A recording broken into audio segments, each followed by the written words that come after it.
And Pradosh நீங்க சொல்லுங்க எந்த விஷயத்த வந்து இரேஸ் பண்ணும் உங்களோட வாழ்க்கையில? என்னோட பாஸ்ட் ரிலேஷன்ஷிப்பை கொஞ்சம் அரேஞ்ச் பண்ணலான்னு பார்க்குறேன். பாஸ்ட் ரிலேஷன்ஷிப்பா? ஷிப்ஸா? ஷிப்பு ஆ. ஏங்க ஒரு ஷிப்புக்கே எங்கெல்லாம் கலந்துட்டு போகுது. இது ஷிப்ஸ் ஓடுறதான்.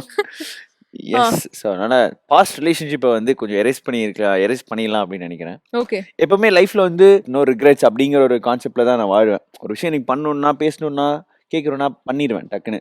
அது யோசிக்கவே மாட்டேன். பட் ஆனால் ஏதோ தெரியல இந்த விஷயம் மட்டும் லைட்டாக அதை வந்து எரேஸ் பண்ணியிருக்கலாமோ அப்படின்னு நினச்சேன். No good memory, only bad no no memory. No no I hate good memories. அதுலலாம் எந்த ரிக்ரெட் இல்லை. பட் அந்த பர்சன் வந்து கொஞ்சம் ட்விஸ்ட் அடிச்சிட்டாங்க.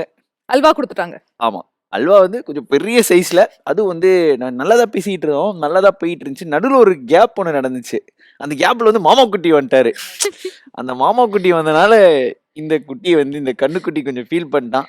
ஸோ அது வந்து கொஞ்சம் அது ரொம்ப மைண்டை கொஞ்சம் டிஸ்டர்ப் பண்ணனால ஆ. பாஸ்ட் ரிலேஷன்ஷிப்பை மட்டும் கொஞ்சம் அப்படியே ரைஸ் பண்ணிடலாம் அப்படின்னு ஓகே. நினைக்கிறேன். நான் லைஃப்ல நிறைய பேரை நான் ரொம்ப நம்புவேன். எனக்கு நம்புறது ரொம்ப பிடிக்கும். ஒரு விஷயத்த நீங்க சந்தேகமா பார்த்தீங்கன்னா, அதுல ஒரு அழகே தெரியாது. ஆனா ம். ஒரு விஷயத்த நம்பி பார்த்தீங்கன்னு வச்சுக்கோங்களேன், ரொம்ப அழகா தெரியும். ஸோ அதனால நெறைய பேர நம்புறத வந்து கொஞ்சம் கம்மி பண்ணலாமா, வேணாமா அப்படிங்கிற ஒரு ஜோனுக்கு இப்ப வந்துட்டேன்.